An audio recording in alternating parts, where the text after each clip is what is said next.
उनकी रोजमर्रा की जिंदगी को पूरी तरह बदल देगी।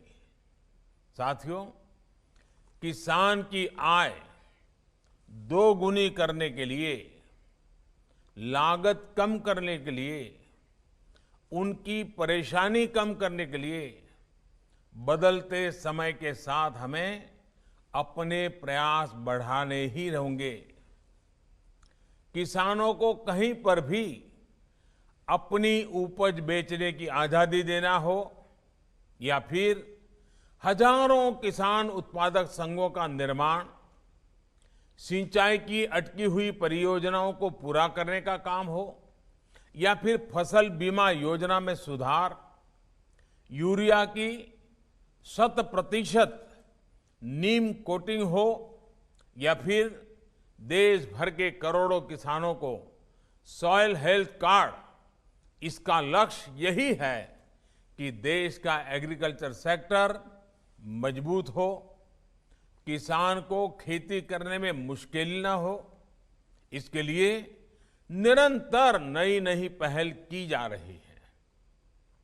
देश में आज अन्नदाता को ऊर्जादाता भी बनाने के लिए काम किया जा रहा है।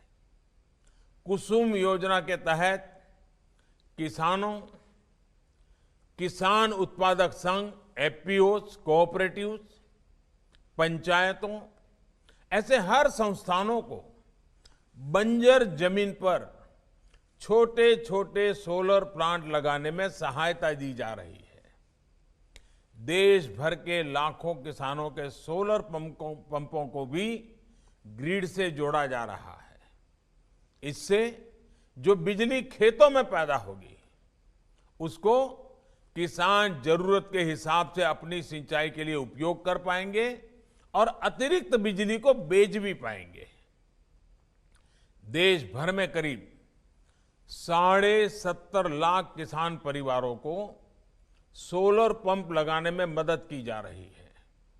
इससे किसानों को सिंचाई की सहूलियत भी मिलेगी और उन्हें अतिरिक्त आय भी हो जाएगी। साथियों, गुजरात ने तो बिजली के साथ साथ सिंचाई और पीने के पानी के क्षेत्र में भी शानदार काम किया है। इस कार्यक्रम में जुड़े हम सभी जानते हैं कि गुजरात में पानी की क्या स्थिति थी। बजट का बहुत बड़ा खर्चा, सालों तक पानी के पीछे ही खर्चना पड़ा है। ये बहुत लोगों को अंदाज नहीं होगा कि गुजरात पर पानी के पीछे आर्थिक बोझ बहुत बड़ा रहता था। बीते 2 दशकों के प्रयासों से आज गुजरात के उन जिलों, उन गांवों तक भी पानी पहुंच गया है जहां कोई पहले सोच भी नहीं सकता था। आज जब हम सरदार सरोवर को देखते हैं, नर्मदा जी के जल को गुजरात के सूखाग्रस्त क्षेत्रों तक पहुंचा रही नहरों के नेटवर्क को देखते हैं, वाटर ग्रिड्स को देखते हैं, तो गुजरात के लोगों के प्रयासों पर गर्व होता है। गुजरात के करीब 80% घरों में आज नल से जल पहुंच चुका है। बहुत जल्द गुजरात देश के उन राज्यों में होगा जिसके हर घर में पाइप से जल पहुंचेगा। ऐसे में जब आज गुजरात में किसान सर्वोदय योजना शुरू हो रही है, तो सभी को अपना एक प्राण, एक मंत्र फिर दोहराना है। ये मंत्र है पर ड्रॉप मोर क्रॉप का, पर ड्रॉप मोर क्रॉप का। जब किसानों को दिन में बिजली मिलेगी तो हमें ज्यादा से ज्यादा पानी बचाने पर भी उतना ही जोर देना है, वरना ऐसा ना हो कि चलो भाई बिजली आई है, पानी बह रहा है, हम आराम से बैठे हैं, फिर तो गुजरात बर्बाद हो जाएगा, पानी खत्म हो जाएगा, जिंदगी मुश्किल हो जाएगी। दिन में बिजली मिलने की वजह से किसानों के लिए भी माइक्रो इरिगेशन की व्यवस्थाएं करना आसान होगा। गुजरात ने माइक्रो इरिगेशन के क्षेत्र में काफी प्रगति की है। टपक सिंचाई हो या स्प्रिंकलर हो, किसान सर्वोदय योजना से इसके और विस्तार में मदद मिलेगी। भाइयों और बहनों, गुजरात में आज सर्वोदय के साथ ही आरोग्योदय भी हो रहा है। ये आरोग्योदय अपने आप में एक नया नजराना है। आज भारत के सबसे बड़े कार्डियक अस्पताल के रूप में UN Mehta institute of cardiology and research centre का लोकार्पण किया गया है। ये देश के उन चुनिंदा अस्पतालों में से हैं जिसमें वर्ल्ड क्लास इंफ्रास्ट्रक्चर भी है और उतनी ही आधुनिक हेल्थ फैसिलिटी भी है। बदलती लाइफस्टाइल के कारण हार्ट से जुड़ी समस्या को हम देख रहे हैं, दिनों दिन बढ़ती चली जा रही, वन छोटे बच्चों में हो रही है। ऐसे में ये अस्पताल गुजरात ही नहीं, देश भर के लोगों के लिए बहुत बड़ी सुविधा है। भाइयों और बहनों, बीते 2 दशकों में गुजरात ने आरोग्य के क्षेत्र में भी अभूतपूर्व काम किया है। चाहे वो आधुनिक अस्पतालों का नेटवर्क हो, मेडिकल कॉलेज हो या हेल्थ सेंटर्स हो, गांव-गांव को बेहतर स्वास्थ्य सुविधाओं से जोड़ने का बहुत बड़ा काम किया गया है। बीते 6 सालों में देश में स्वास्थ्य सेवा से जुड़ी योजनाएं शुरू हुई हैं, उनका भी लाभ गुजरात को मिल रहा है। आयुष्मान भारत योजना के तहत गुजरात के 21 लाख लोगों को मुफ्त इलाज मिला है। सस्ती दवाइयां देने वाले 525 से ज्यादा जन औषधि केंद्र गुजरात में खुल चुके हैं। इसमें से लगभग 100 करोड़ रुपए की बचत गुजरात के सामान्य मरीजों को हुई है। भाइयों और बहनों, आज गुजरात को जो तीसरा उपहार मिला है, उससे आस्था और पर्यटन दोनों ही आपस में जुड़े हुए हैं।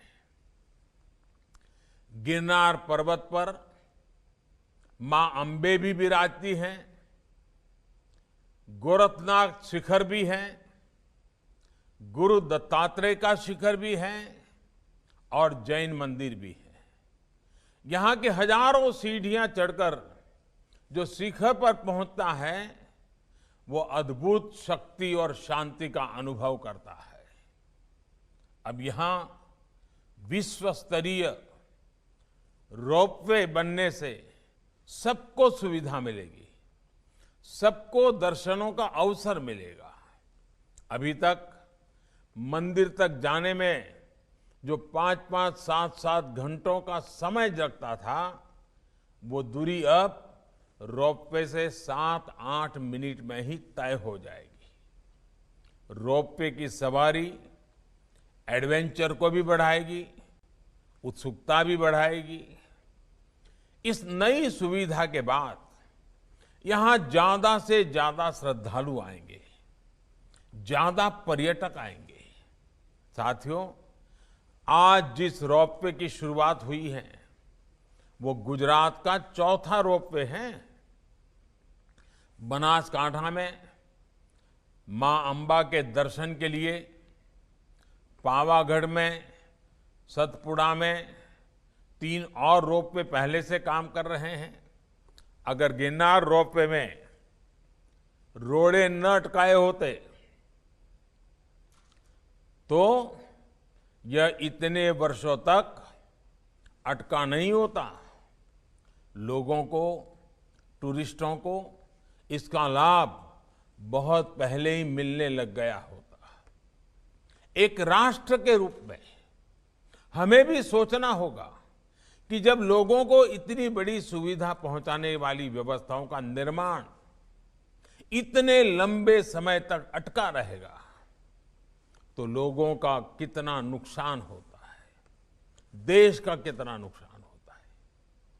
अब जब ये गिरनार रोपवे शुरू हो रहा है तो मुझे खुशी है कि यहां लोगों को तो सुविधा मिलेगी ही, स्थानीय युवाओं को रोजगार के भी अधिक अवसर मिलेंगे। साथियों, दुनिया के बड़े बड़े टूरिस्ट डेस्टिनेशन, आस्था से जुड़े केंद्र इस बात को स्वीकार कर चलते हैं कि हमारे यहां ज्यादा लोग तभी आएंगे जब हम टूरिस्टों को आधुनिक सुविधाएं देंगे। आज जब टूरिस्ट जहां भी कहीं जाता है, अपने परिवार के साथ जाता है, उसे ईज ऑफ लिविंग भी चाहिए होती है, ईज ऑफ ट्रैवलिंग भी चाहिए। गुजरात में अनेकों जगह हैं जिनमें भारत ही नहीं, दुनिया का बड़ा टूरिस्ट डेस्टिनेशन बनने की क्षमताएं पड़ी हैं, अपार संभावनाएं पड़ी हैं। अगर माता के ही मंदिरों की बात करें तो भक्तों के लिए गुजरात में पूरा सर्किट है। मैं सब माताओं के स्थानों का उल्लेख नहीं कर रहा हूं, और गुजरात के सभी कोने में ये शक्ति रूपेण माताएं गुजरात को निरंतर आशीर्वाद देती हैं। अंबाजी हैं, पावागढ़ तो है ही है, ચોટીલા ચાमुंडा माता जी हैं, उमिया माता जी हैं, कच्छ में मातानो मढ़, इतने ही यानी अनगिनत हम अनुभव कर सकते हैं कि गुजरात में एक प्रकार के शक्ति का वास है। कई प्रसिद्ध मंदिर है। आस्था के स्थलों के अलावा भी गुजरात में अनेक जगह हैं जिनकी क्षमताएं अद्भुत है। अभी आपने भी देखा है कि द्वारका के पास शिवराजपुर समुद्री बीच को अंतर्राष्ट्रीय पहचान मिली है, ब्लू फ्लैग सर्टिफिकेशन मिला है। ऐसे स्थलों को विकसित करने पर वहां ज्यादा से ज्यादा पर्यटक आएंगे और अपने साथ रोजगार के नए अवसर भी लाएंगे।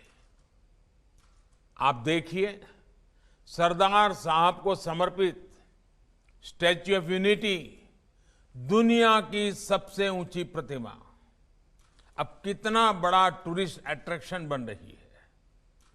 जब ये कोरोना शुरू हुआ उससे पहले ही करीब करीब 45 लाख से ज्यादा लोग स्टैच्यू ऑफ यूनिटी को देखने जा चुके थे।